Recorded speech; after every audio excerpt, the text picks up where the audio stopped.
Eu peço a você que, por gentileza, abra comigo sua Bíblia no Evangelho de Mateus, capítulo 16, do versículo 13 ao 19. Mateus, capítulo 16, do versículo 13 ao 19. Nós vamos, com base nesse texto, não vou entrar nele especificamente nesse sermão, mas no próximo, mas esse texto serve como base para o que eu vou falar hoje. Nós vamos ver que o poder, ele foi concedido às igrejas, de igreja local aqui, tá? Vamos à leitura da palavra do Senhor. Mateus, capítulo 16, a partir do versículo 13. Chegando Jesus à região de Cesareia de Filipe, perguntou aos seus discípulos: quem os outros dizem que o Filho do Homem é? E eles responderam: alguns dizem que é João Batista, e outros Elias, e ainda outros Jeremias ou um dos profetas. E vocês? Perguntou ele. Quem vocês dizem que eu sou? Simão Pedro respondeu: tu és o Cristo, o Filho do Deus vivo. Respondeu Jesus: feliz é você, Simão, filho de Jonas, porque isso não lhe foi revelado por carne ou sangue, mas por meu Pai que estás nos céus. E eu lhes digo que você é Pedro, e sobre esta pedra edificarei a minha igreja, e as portas do Hades não poderão vencê-la. Eu lhes darei as chaves do reino dos céus, e o que você ligar na terra terá sido ligado nos céus, e o que você desligar na terra terá sido desligado nos céus. Pode tomar seu assento. Bem, meus irmãos, nós estamos hoje no nosso terceiro sermão dentro dessa série sobre eclesiologia. Nós vimos no primeiro sermão acerca da natureza da igreja. Nós vimos que a igreja ela é local e também universal. Isso ela é composta por todos os crentes de todas as eras e de todos os tempos. No segundo sermão, que foi o que nós estudamos na semana passada, nós vimos que o Senhor Jesus é aquele que tem toda a autoridade e é aquele que tem todo o poder. E esse poder ele recebeu de Deus Pai. Então, o poder é concedido a Cristo, foi o que nós vimos na semana passada, por isso Cristo é o cabeça da igreja. Vimos também na semana passada que Cristo exerce o seu poder na igreja. Nós vimos que ele faz isso através do chamamento, chamando aqueles que seriam salvos ou que participariam também da igreja de Cristo. Hoje nós vamos aprender que o Senhor Jesus, que recebeu o poder, que exerceu o seu poder, agora vamos perceber que o Senhor também concedeu o seu poder. De alguma forma o Senhor Jesus concedeu o seu poder à igreja local. O que eu vou tratar com vocês nessa manhã é basicamente sobre a forma de governo da igreja. Quando você estuda sobre eclesiologia ou doutrina da igreja, invariavelmente você vai se deparar com esse tema. Formas de governo da igreja. O que eu vou responder a vocês nessa manhã é a pergunta: quem governa a igreja? Afinal de contas, quem é que governa a igreja? A priori, esse assunto pode parecer um pouco técnico para você, talvez irrelevante e desnecessário, mas não é não. Porque, como nós aprendemos na semana passada, Deus, ele determina como a sua igreja deve funcionar. Ele ordena como a sua igreja deve funcionar. Se Deus ordena e nós somos filhos, temos que obedecer, então é muito importante entender como é que ele quer que a sua igreja funcione. Então, voltamos à pergunta: quem é que governa a igreja?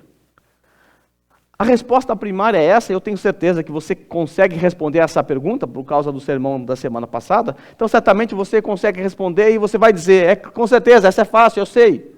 Quem governa a igreja é Cristo, afinal, ele é o cabeça da igreja.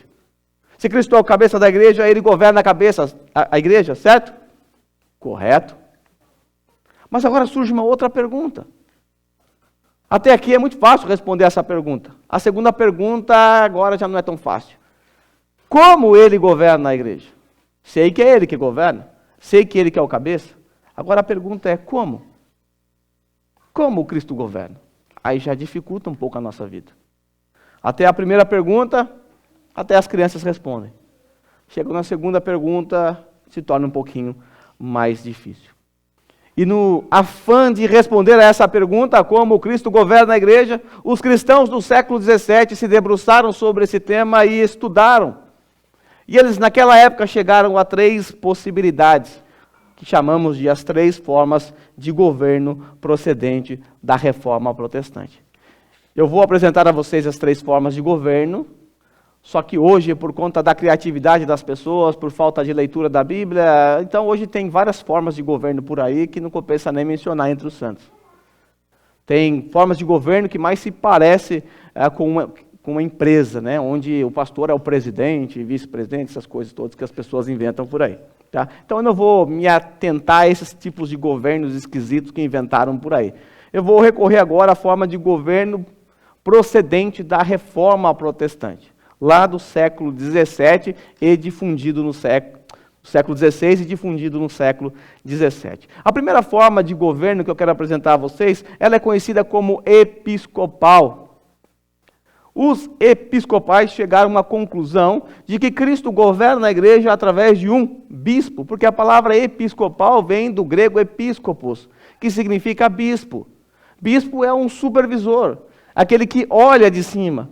Então, os episcopais chegaram à conclusão de que Cristo governa a igreja através de um homem.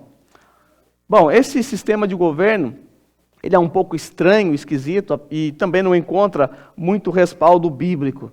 Além, claro, de ser perigoso também. Porque se a igreja ela é governada apenas por um homem, e esse homem que determina tudo, se esse homem se desvia da sã doutrina, a igreja recorre a quem? Os membros vão fazer o quê? Terão que sair. Não há o que fazer. Então, dentro desse sistema, é muito perigoso e há um risco eminente de o líder se tornar um dia um tirano autoritário. E a igreja padecerá. Eu, particularmente, não gosto desse sistema de governo, tampouco acho respaldo bíblico para esse sistema. O outro sistema de governo é o presbiteral. Está no meio da imagem para vocês. Olha o primeiro episcopal, tem um homem à frente da igreja, então isso significa que a igreja é governada por um bispo, ou pastor, ou presbítero, seja lá como você queira chamar.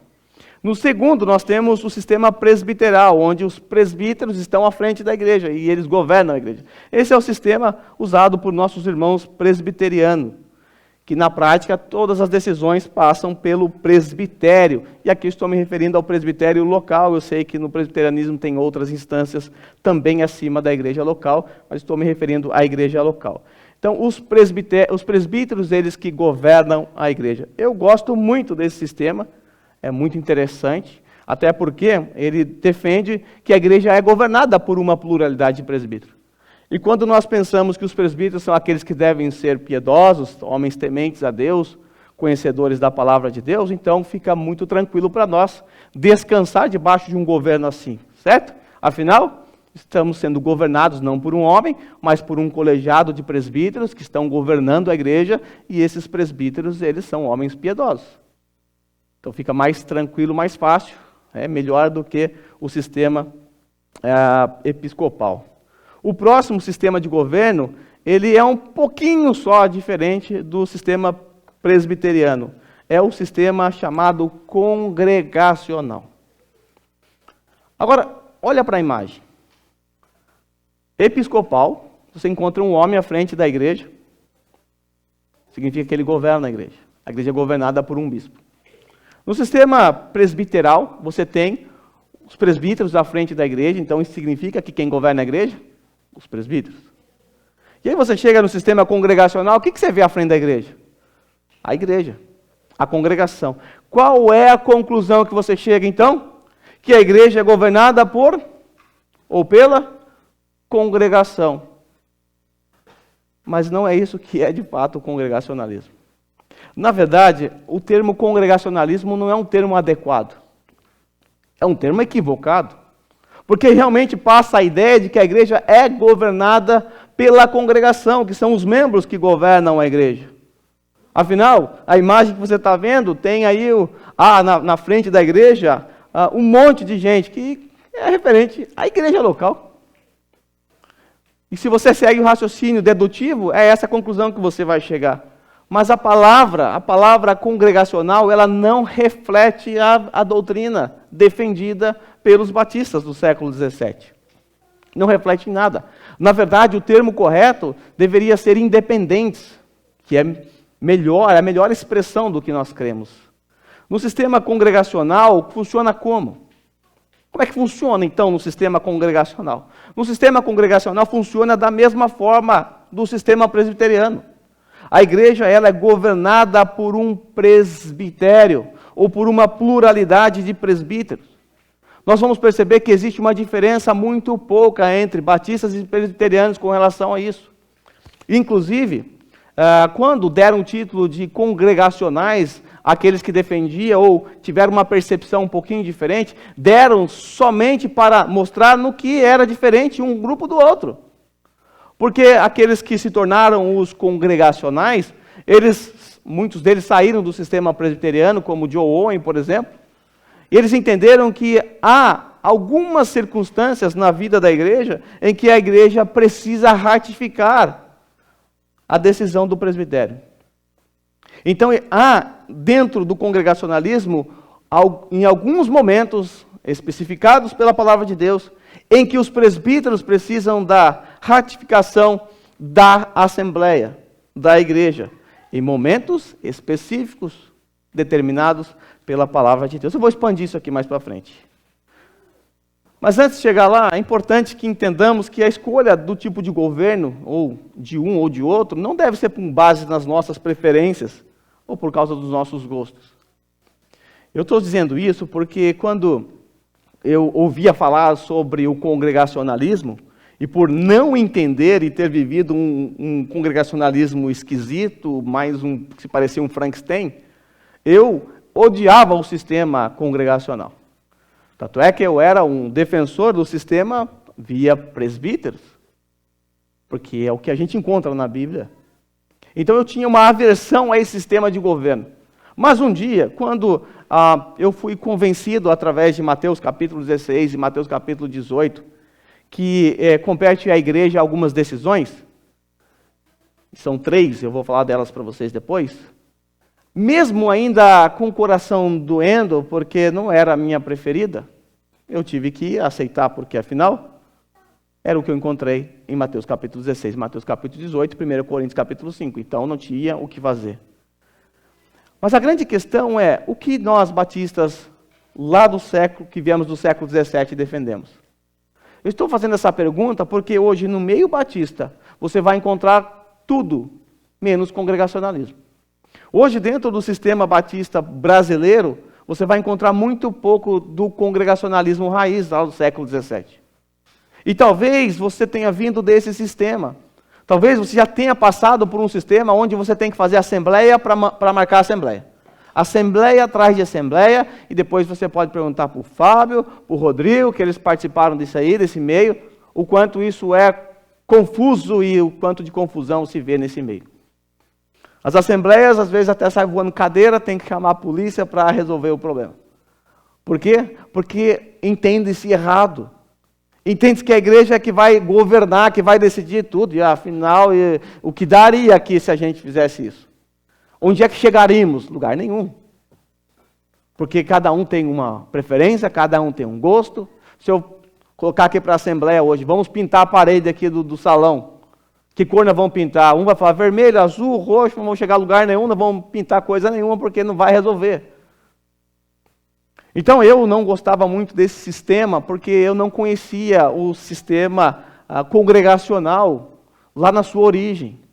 Eu não tinha um entendimento, eu só vivi aquilo que eu chamo de distorção doutrinária sobre o congregacionalismo.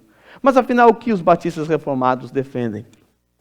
Defendemos o congregacionalismo que está claramente exposto em Mateus capítulo 16, Mateus capítulo 18, 1 Coríntios capítulo 5 e registrado também na nossa confissão de fé. Veja o capítulo 26 da nossa confissão, que é o capítulo mais longo da nossa confissão, que trata sobre igreja. Veja o parágrafo 7.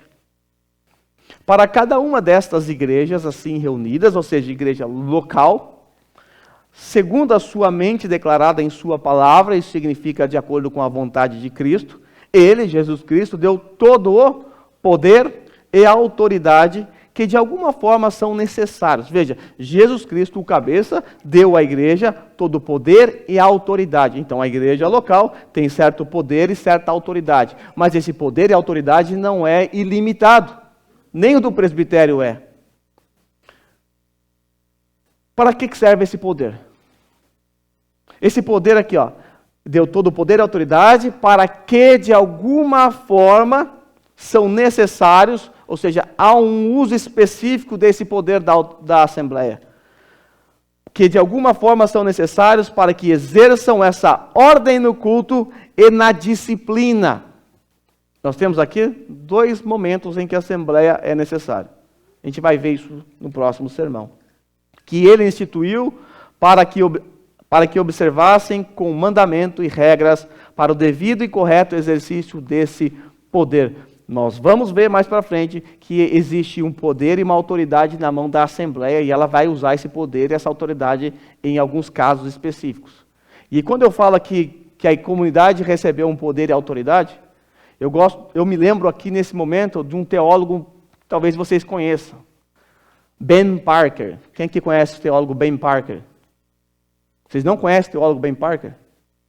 Tá bom, ele é o tio do Peter Parker. Vocês conhecem? Vocês conhecem, né? Teologia, vocês não entendem nada mais de filme, olha só. Lembra quando o Peter Parker está lá com o seu tio agonizando? E aí o seu tio diz assim, com grandes poderes, há grandes responsabilidades. A comunidade local, ela recebe esse poder, mas não só o poder. Vocês vão aprender mais para frente que existem grandes e grandes responsabilidades que o Senhor Deus concedeu a todos nós, membros dessa igreja. Como eu disse a vocês, eu não gostava desse sistema, mas a palavra de Deus me convenceu e o estudo sistemático da teologia dos batistas do século XVII me fez agora amar esse sistema, a perceber a sabedoria do nosso Deus em criar um peso e contrapeso entre a igreja e os líderes. Dentro desse sistema congregacional defendido pela nossa confissão de fé, é como se a igreja e os presbíteros estivessem juntos numa dança, dançando valsa, um para um lado, um para o outro. Onde os presbíteros conduzem a comunidade pacificamente, de forma harmoniosa. É claro que porque alguns não sabem dançar direito, por vezes um pisão no pé do outro, um tropeção ali, mas a gente se recompõe e caminhamos juntos. Antes de eu falar para vocês o que é, de fato, o congregacionalismo da nossa confissão, eu quero mostrar para vocês o que não é congregacionalismo. Porque pode ser que você veio desse meio, pode ser que você tenha uma visão distorcida do congregacionalismo, como eu tinha. E também, claro, é porque nossa visão da igreja é a visão congregacional.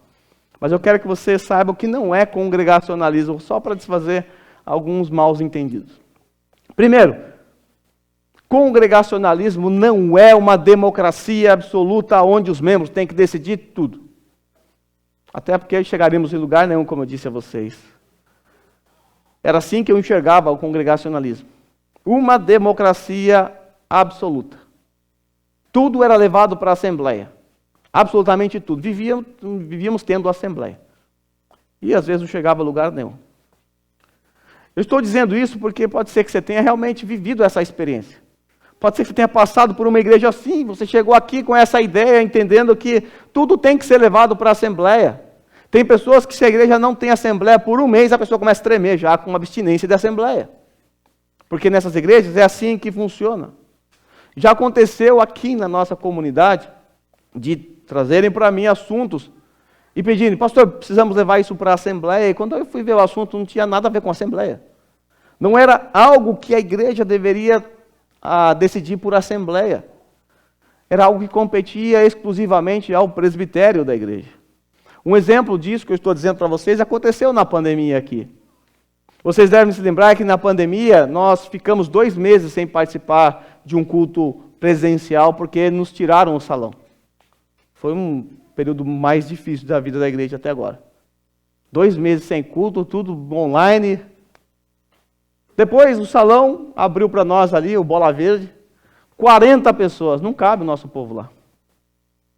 E você ainda tem que levar em conta que precisamos repetir os músicos, que são os mesmos que tocam. aquele que vai pregar, quem vai fazer a transmissão para os que não vão. Isso significa que a igreja teria que fazer um revezamento. Alguns irmãos ficariam 2 semanas sem participar do culto. Essa era a nossa realidade naquela época. Então, naquela época, eu e o antigo pastor dessa igreja, o pastor Carlos, chegamos à conclusão que nós deveríamos priorizar os membros da igreja. Essa foi a nossa decisão. Agora, note, essa é uma decisão pastoral, que visa o cuidado do rebanho. É uma decisão estritamente pastoral. E essa decisão não agradou alguns irmãos.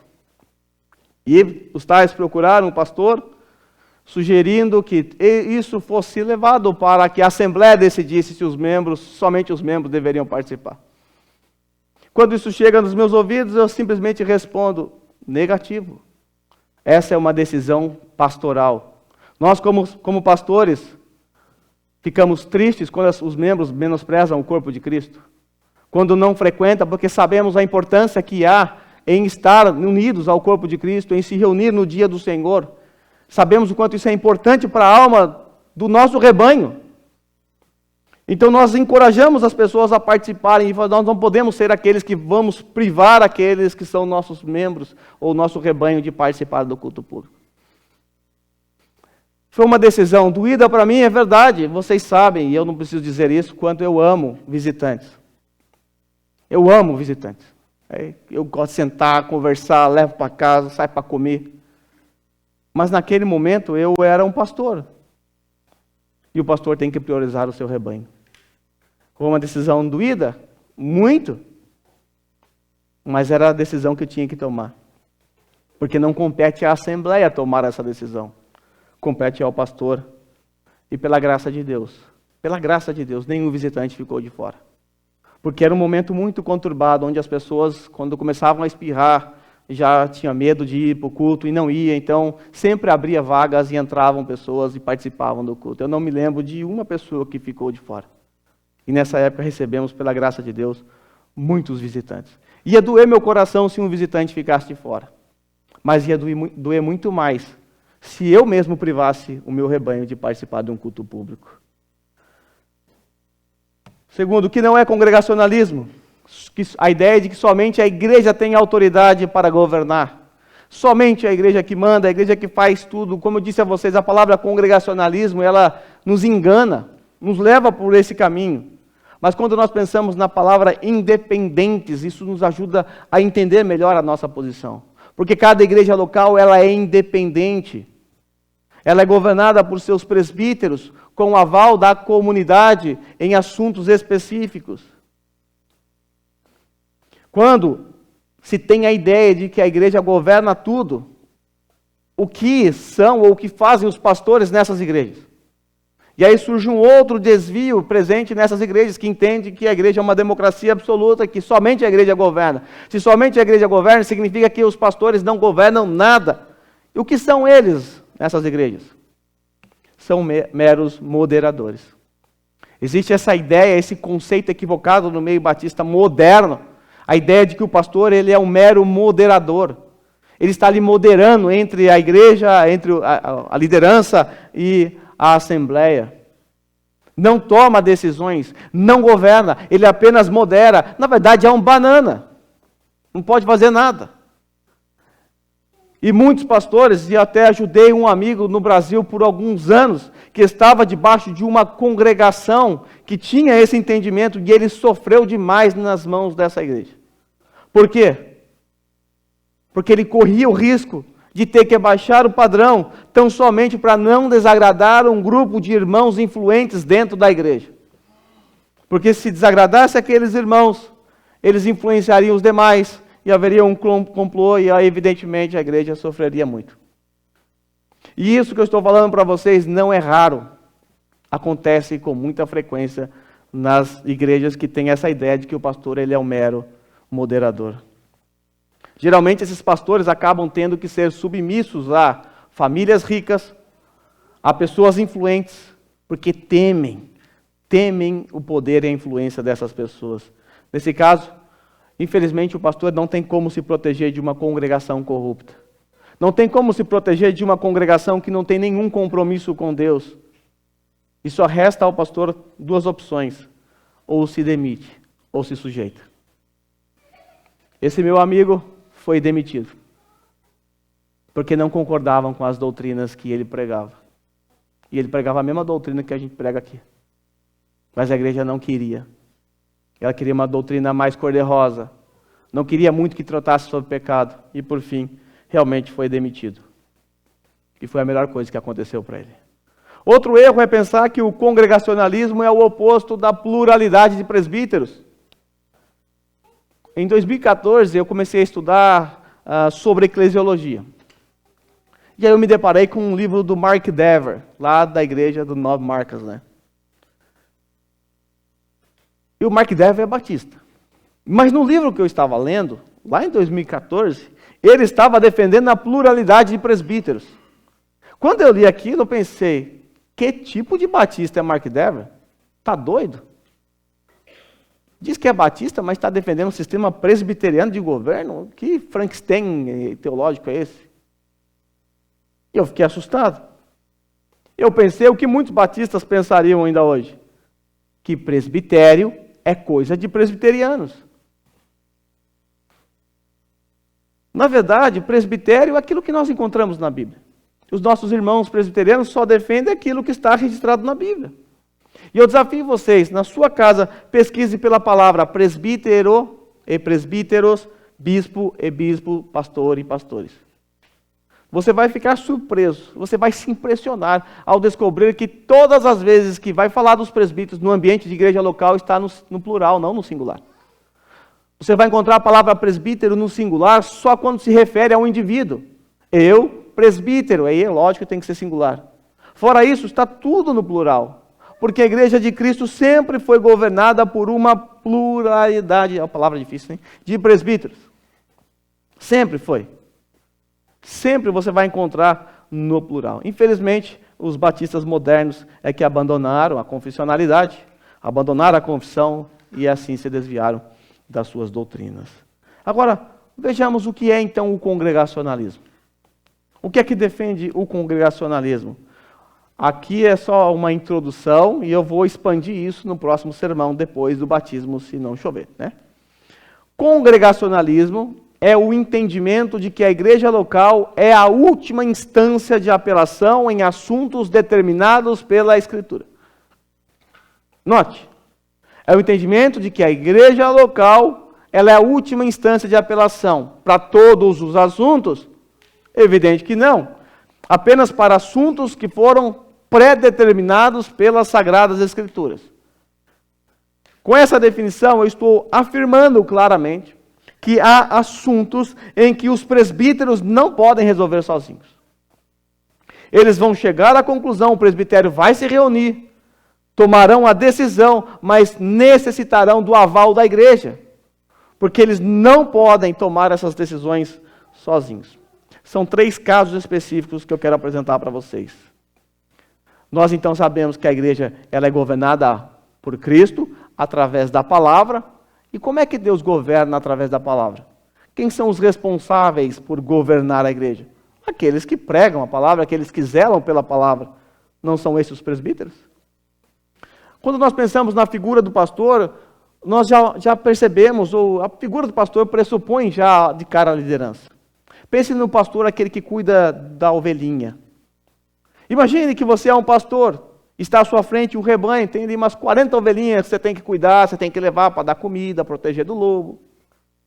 E de repente essas 40 ovelhas, elas se assentam no chão e resolvem fazer uma assembleia. Elas decidiram que é melhor pular do precipício, que está ali à frente.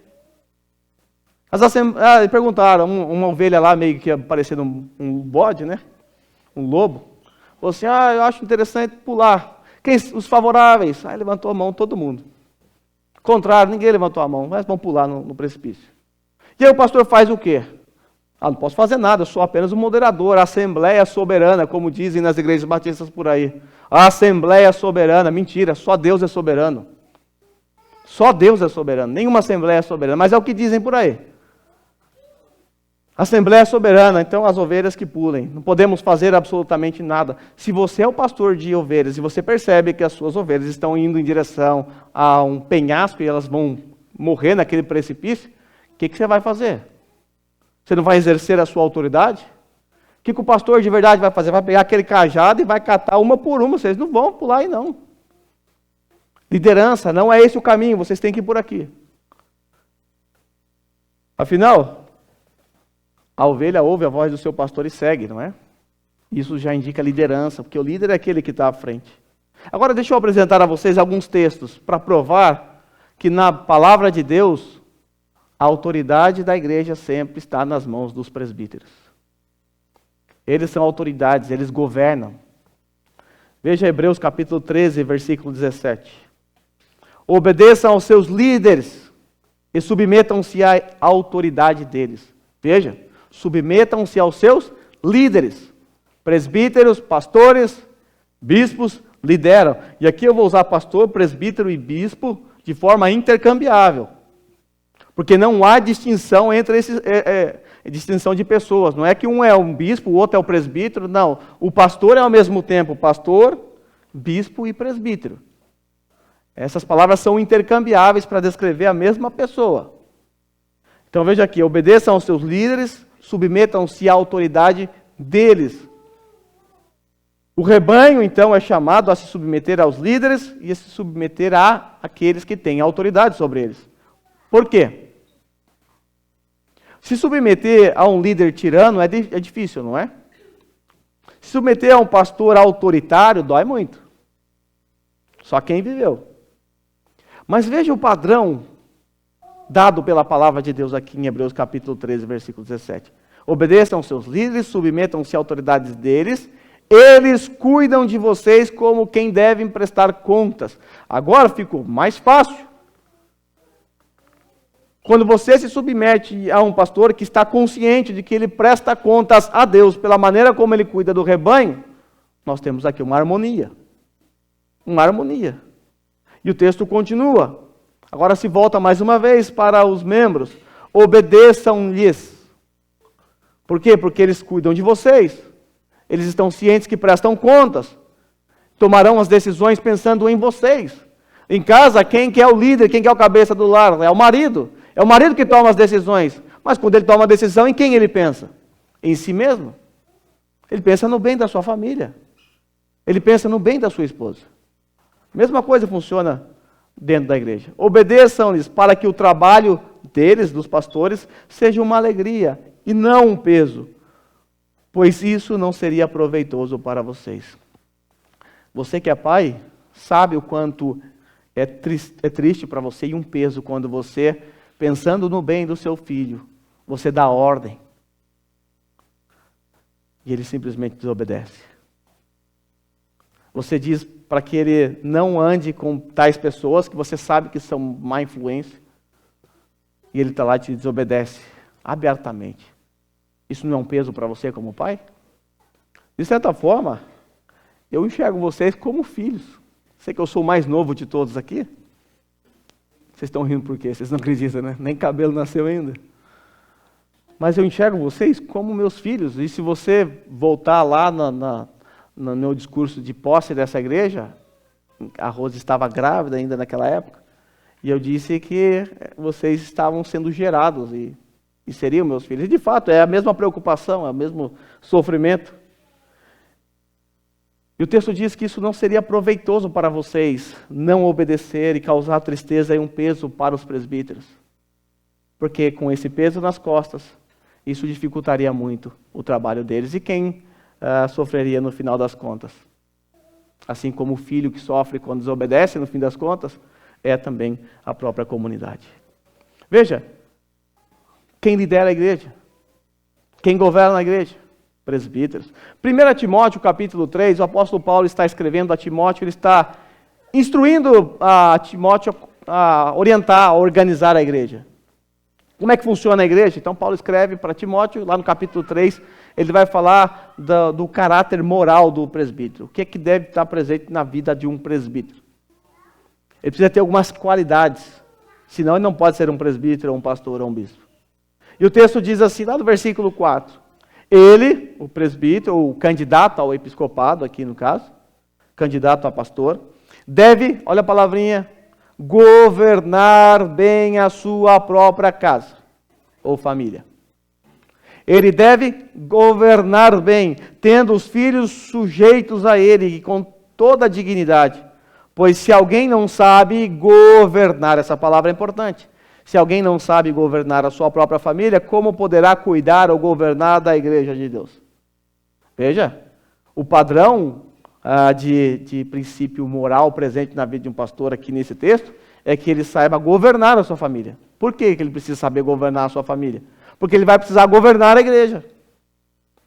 Ele vai ter que tomar decisões, ele vai ter que conduzir a igreja com autoridade, não com autoritarismo. Em Atos capítulo 20, versículo 28, Paulo está se despedindo dos presbíteros da igreja, lá de Éfeso. Momento de choro entre eles ali, Paulo tem o sentimento de que não vai ver mais aqueles irmãos, e então ele dá uma última palavra antes de partir, diz assim para aqueles presbíteros: cuidem de vocês mesmos e de todo o rebanho sobre o qual o Espírito Santo os colocou como bispos, para pastorearem a igreja de Deus que ele comprou com o seu próprio sangue. Veja, Deus colocou vocês, através do Espírito Santo, como bispos. O que significa bispos? A palavra bispo significa supervisor. Aquele que enxerga tudo, aquele que olha de cima. Ou seja, é uma referência a governo, a observar na sua fábrica, aquele que supervisiona você não é, de certa forma, alguém que está acima de você? É o seu supervisor. Então, de forma resumida, na igreja local, os presbíteros governam a igreja através da palavra de Deus. Agora, se nós parássemos por aqui, nós poderíamos e deveríamos afirmar que cremos exatamente como creem os nossos irmãos presbiterianos. Porque eles também creem assim. Eles acreditam que a igreja é governada pelos presbíteros, por uma pluralidade de presbíteros, ou pelo presbitério. Mas nós divergimos um pouquinho, bem pouquinho. Sabe aquela diferencinha bem sutil? E foi essa diferença que fez John Owen mudar do presbiterianismo para o congregacionalismo. Para nós, por conta de Mateus capítulo 16 e 18, 1 Coríntios capítulo 5, nós entendemos que há momentos na vida da igreja, 3 momentos na vida da igreja, e que ela deve ser acionada. Por quê? Conforme está na definição para vocês aí, congregacionalismo é o entendimento de que a igreja é a última instância de apelação em assuntos determinados pelas Escrituras. Então, há assuntos determinados pelas Escrituras, há circunstâncias em que os presbíteros não podem tomar as decisões sem o aval da igreja. Veja, não é que a igreja governa. Não é que a igreja vai tomar uma decisão aleatória. Ela vai simplesmente ser chamada para dar aval à decisão daqueles que governam a igreja. É muito diferente do congregacionalismo moderno, onde a igreja está governando, está decidindo, e os presbíteros são moderadores. É muito diferente. Nesse sistema, os presbíteros decidem, levam para a Assembleia, e a Assembleia apenas assina, ratifica ou não. Por isso, os pastores não precisam do aval da igreja para determinar quais são as doutrinas que a igreja vai crer. Já pensou? Já pensou se isso dependesse da congregação? Onde é que nós chegaríamos? Os pastores não precisam do aval da igreja para exercer o pastoreio. Vocês já deram aval quando os receberam, os reconheceram como pastores. Vocês já deram aval para eles pastorearem. É preciso reafirmar que os pastores também não possuem toda a autoridade sobre a congregação. Há momentos, e eu vou citar para vocês os 3 momentos em que a Bíblia exige que a igreja ratifique a decisão dos presbíteros. Primeiro, quando a igreja exerce o seu poder. Quando os presbíteros levam para a igreja algo para ser decidido. Quando um membro precisa ser excluído. Quando um membro precisa ser excluído. Quando nós lemos lá Mateus capítulo 18, Nós vamos perceber que naquele processo disciplinar, eu vou pregar um sermão só sobre esse ponto, depois do batismo. Quando o membro está impenitente, depois de uma pessoa ter ido procurar só as 2, 3 testemunhas, depois, no final, é levado para a igreja, depois, permanecendo a obstinação, a igreja então tem que tratar como publicano ou pagão, tem que excomungar. Tem que excomungar. Mas a decisão antes disso, de chegar para a igreja, antes de passar por uma assembleia para excomungar, ou até mesmo antes de levar para a igreja, os presbíteros eles vão acompanhar todo o processo. Na verdade, a partir do segundo ponto, onde diz, conte 2 ou 3 testemunhas, leve a 2 ou 3 testemunhas, aqui não é uma lei ou um parâmetro, mas é aconselhável nesse momento, e os congregacionais, eles sugerem isso, que nesse momento os presbíteros tomem a ciência ali, que eles sejam as testemunhas. Até porque os presbíteros são neutros. Eles são neutros e para eles o que importa é a verdade. O que importa é a verdade. O presbítero não toma lado, não toma partido.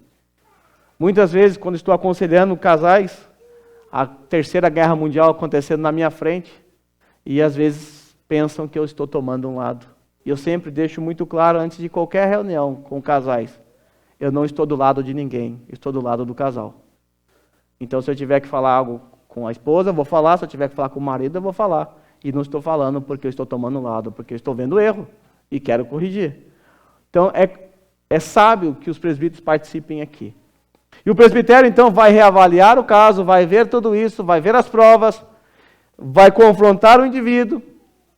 Não havendo arrependimento, conte-o à igreja. Não havendo arrependimento, a igreja se reúne mais uma vez. Os presbíteros já decidiram que é caso de excomunhão. Já decidiram. Agora a igreja só vai ratificar. A igreja teve um tempo para procurar a pessoa, confirmou que era realmente obstinação, e a igreja vai concordar, claro. Essa autoridade veio de onde? Essa autoridade veio exatamente do texto que nós estamos estudando. O texto que eu li para vocês de Mateus capítulo 16. O que nós encontramos ali em Mateus capítulo 16?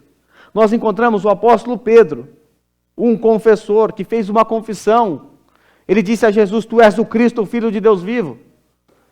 E o Senhor Jesus a seguir diz: Tu és Pedro, sobre essa pedra edificarei a minha igreja, as portas do Hades não prevalecerão contra ela. E a seguir o Senhor faz o quê? Dá a Pedro as chaves do reino para ligar e desligar algo que a gente não sabe o que é. Liga e desliga o quê? Um carro, uma moto? O que liga e desliga aqui? Nós não temos a menor ideia com base nesse texto. Mas quando nós chegamos no capítulo 18, 2 capítulos à frente, o Senhor Jesus, quando está tratando desse caso de exclusão, de disciplina eclesiástica, mais uma vez ele vai usar as chaves que ligam e desligam. E agora as chaves não estão na mão de um confessor, Pedro, mas de confessores que se reúnem numa igreja local. E a igreja local então tem as chaves para ligar e desligar. Então é nesse momento em que a igreja se reúne para a exclusão de um membro. Nunca passamos por isso, graças a Deus. Sei que um dia vai chegar isso. Espero que não. Espero que o Senhor me leve embora antes. Mas é nesse momento em que a Assembleia vai usar a chave para desligar alguém da membresia. Eu vou explicar isso em um único sermão mais para frente. Eu vou recorrer a 1 Coríntios capítulo 5 e a gente vai com calma. Só quero hoje introduzi-los a esse tema. Desse modo, quem tem autoridade final, quem é a última instância de apelação nos casos de exclusão de membros? A Assembleia. A Assembleia. Agora, se as chaves do reino servem para desligar alguém da membresia, por inferência, ela serve também para ligar. Então, a igreja exerce também a sua autoridade no recebimento de novos membros. Se ela desliga, ela também liga. Como funciona o processo de membresia aqui na igreja? No estágio final, nós vamos agora receber 6 irmãos, como membros dessa igreja. Só que antes disso, houve um momento em que a igreja se reuniu numa assembleia, onde os membros se reuniram e votaram através do sufrágio, levantaram as mãos, recebendo, reconhecendo esses irmãos como aptos a ser membros dessa igreja, certo? Mas antes disso, eu não levei aqui, eu não trouxe para vocês no susto, pessoas que vocês desconhecem, pessoas que vocês nunca viram na vida, certo? Antes disso, essas pessoas frequentaram a igreja por um tempo. Depois de pelo menos 6 meses visitando a igreja, entraram para a classe de novos membros. Passaram ali de 6 a 8 meses estudando, sendo acompanhado por mim. Então eu avaliei, fiz uma entrevista no começo, avaliei, tomei a decisão de que eles estão aptos a serem membros dessa igreja. Então, na Assembleia, eu levei para vocês a minha decisão. Eu não leio um relatório para vocês na Assembleia? Fulano visitou a igreja pela primeira vez em tal dia, começou a frequentar assiduamente, participou da classe de novos membros, pediu para ser membro. Eu não tenho um relatório que eu apresento para vocês? Estou dizendo, passou pelo meu aval, agora eu preciso da ratificação de vocês. Por quê? Porque pode ser que vocês saibam de alguma coisa nesse processo que eu não sei. Pode ser que alguns pecados encobertos na vida da pessoa que eu não sei. E você sabe. Só que você vai errar se você levar isso na Assembleia. Eu jogo meu computador na sua cabeça se fizer isso na Assembleia. Porque você tem que fazer isso antes da Assembleia. Então veja, é uma forma de proteger o presbitério de um erro, porque eu não conheço todas as pessoas, não tem como. Mas pode ser que você saiba de algo, você ouviu algo. E isso serve para ajudar a preservar. Então você vai levantar as suas mãos dizendo, realmente reconheço esse irmão, essa irmã como um cidadão dos céus. Deu um bom testemunho. Tem dado um bom testemunho, tem demonstrado amor a Deus, tem demonstrado amor ao povo de Deus. Tem frequentado a igreja, mostrando que assim ama a igreja, o povo de Deus. Então, no recebimento de novos membros. E por último, a igreja local recebe poder e autoridade no reconhecimento dos seus líderes. Líderes aqui são pastores, presbíteros, bispos. O parágrafo 8 e 9 da nossa confissão aborda essa questão aqui relacionada à autoridade da igreja em reconhecer os seus líderes. Veja aí o parágrafo 8. Uma igreja local, reunida e completamente organizada de acordo com a mente de Cristo. Quando a confissão usa essa expressão mente de Cristo, é simplesmente a vontade de Cristo. Consiste em, do que é constituído uma igreja? Oficiais, presbíteros e membros. Então temos uma divisão aqui, presbíteros e membros.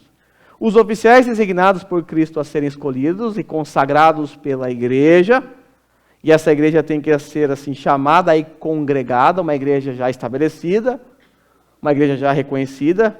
Então são quem? Quem são os oficiais? São os presbíteros, a confissão coloca entre parênteses ou bispos, porque para eles é a mesma coisa, para nós também, e os diáconos. Então, os oficiais da igreja, presbíteros e diáconos, para a peculiar administração das ordenanças e execução do poder ou dever que ele confiou a eles. O Senhor Jesus Cristo deu poder a eles e eles vão executar esse poder. Para que os chamou, o que deve ser continuado até o fim do mundo. Agora, veja o parágrafo 9. Aqui falou da autoridade e do poder que os presbíteros receberam, os diáconos também. Agora veja o parágrafo 9. O caminho apontado por Cristo para o chamamento de qualquer pessoa, aqui chamamento para o ofício de pastor, ou presbítero, capacitada e dotada pelo Espírito Santo para o ofício de bispo ou presbítero em uma igreja, é que ele seja escolhido para isso pelo sufrágio comum da própria igreja. Sufrágio não é que chocolate do Brasil Soufflé, não, tá? Sufrágio é escolha, voto da própria igreja, e solenemente separado por jejum e oração, com a imposição de mãos do presbitério. Quem diz que presbitério é coisa de presbiteriano? Está aqui na nossa confissão. Presbitério da igreja, claro, se houver um anteriormente escolhido por ela, né? E um diácono, a mesma coisa, também por semelhante sufrágio escolhido e separado por meio de oração e imposição de mãos também. Imposição de mãos também. Como é que funciona a escolha de um presbítero para a igreja? Porque nesse momento, talvez você agora torceu o seu nariz, porque eu torcia o nariz nesse ponto, principalmente quando eu entendi errado. Talvez você torceu o nariz porque está imaginando assim, peraí, É a igreja local que vai reconhecer os seus presbíteros? E aí surgem várias perguntas. Será que os membros da igreja, todos eles, são aptos realmente para avaliar moralmente e teologicamente os pastores? Será que os membros conseguiriam fazer isso como deve ser feito? E aí você está preocupado, porque se você está numa igreja onde todo mundo estuda a Bíblia, todo mundo é fera igual a vocês, ainda é mais fácil. Mas se você está numa igreja em que os membros não sabem nem onde está o Novo Testamento, onde os membros não sequer leem a Bíblia, conhecem nada, acreditam que a letra mata, o Espírito vivifica e não leem, não estudam. E são esses que vão avaliar o presbítero, eles vão avaliar com base no quê?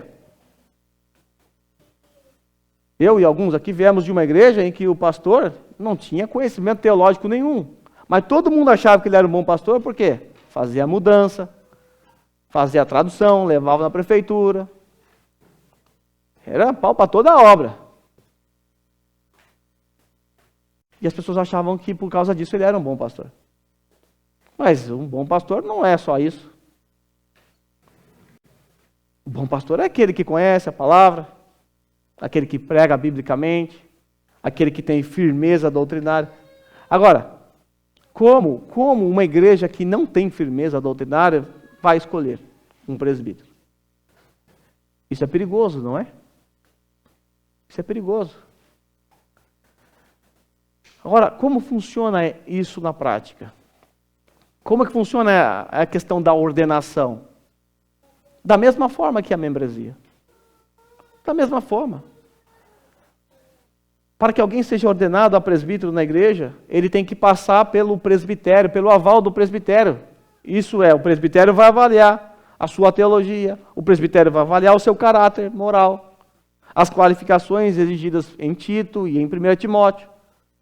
E quando o presbitério perceber que o candidato está pronto, e que também a igreja já está começando a perceber, porque não basta só o presbítero ou o presbitério perceber. É preciso que a igreja também perceba isso. Porque senão eu vou levar para a igreja e a igreja vai falar, como assim? Esse não, pastor. Então, quando os presbíteros aprovarem e perceber que a igreja já está começando também a reconhecer, então é hora. É hora da igreja se reunir para reconhecer formalmente, através do sufrágio. Ou seja, a igreja vai dar aval à decisão do presbitério. O presbitério viu, avaliou e chegou à conclusão, está aprovado. Então vou levar isso para a Assembleia ratificar essa escolha. Então nós percebemos na palavra de Deus que a igreja ela se reúne em 3 ocasiões específicas para exercer o seu poder e autoridade. Para receber novos membros, para excluir os impenitentes e para reconhecer os seus oficiais. Há outras circunstâncias em que o presbitério pode recorrer à igreja? Sim. Vou dar um exemplo. Vamos supor que o presbitério decidiu comprar um terreno, um salão, 100 milhões de ienes. A sabedoria pastoral indica que seria prudente levar isso para a igreja. Porque é uma decisão que envolve toda a igreja. E é importante que a igreja participe desse momento. Então, há momentos e momentos em que sim, a sabedoria pastoral pode convocar uma assembleia para outros fins onde toda a igreja é envolvida. Se é uma decisão que o presbitério vai tomar que envolve toda a igreja deve saber. Por exemplo, decidimos que a partir do domingo que vem nossa reunião será em Tóquio. O presbitério decidiu, porque os presbíteros querem morar em Tóquio. Essa não é uma decisão sábia. É importante ouvir vocês. Certamente vocês vão falar que não. Então assim funciona, em termos simples, o congregacionalismo. É como um pai tendo que dar opções para os seus filhos. Você nunca vai dar para o seu filho uma opção que seja algo que vai fazer mal para ele. Algo que vai prejudicar o seu filho. Você nunca vai dar para o seu filho a opção, você quer beber um copo de água ou um copo de querosene? Está aqui a sua Dr. Hiro, você vai escolher. Às vezes ele não sabe e vai escolher o querosene. Os presbíteros nunca levarão para a Assembleia algo que eles mesmos não aprovem. Algo que eles mesmos veem que não é bom para a comunidade. Porque afinal, o presbítero ele nada mais é do que um escravo de Cristo. um servo da comunidade. Ele trabalha em prol da comunidade, para o bem da comunidade, assim como o pai faz dentro do seu lar. Dentro da igreja é assim, cada um assumindo aquilo que compete a si. Cada parte tem o seu papel. Os presbíteros, por amor e proteção à igreja, vão fazer de tudo para levar à igreja somente casos que é preciso receber o aval dela. E a igreja, quando confia nos seus presbíteros, vai encontrar facilidade em aprovar os casos de membresia, o caso de exclusão e a escolha dos presbíteros, porque ela confia no seu presbítero, nos seus presbíteros. Assim, juntos em Cristo, nós temos uma missão compartilhada. A missão dos presbíteros é compartilhada com os membros da igreja. E nós dançamos uma valsa de forma harmoniosa. Nós conduzimos. Os presbíteros, um homem, ele conduz a dança. Mas dançamos juntos. Nos alegramos juntos, nos divertimos juntos. Nos emocionamos juntos e choramos juntos. Porque no fim das contas, eu sou apenas o marinheiro de um barco. E você está dentro desse barco também, remando, ajudando. E nós estamos indo na mesma direção. Na mesma direção. E eu reforço algo que eu sempre digo. Presbíteros não são mais importantes do que ninguém. São apenas aqueles que receberam maiores responsabilidades. Afinal, grandes poderes, grandes responsabilidades. Mas essa responsabilidade não é só minha. Ela é compartilhada com vocês também. Eu tenho ainda muita coisa para falar, mas eu não vou entrar no próximo ponto, porque isso aqui vou precisar de mais uns 15 a 20 minutos. Então eu vou encerrar a minha parte nesse momento. Depois do batismo, eu vou tratar com vocês sobre a disciplina eclesiástica, depois sobre disciplina eclesiástica e membresia ao mesmo tempo, e depois eu vou tratar outros pontos também. Tá bom? Então curva a sua cabeça, vamos orar.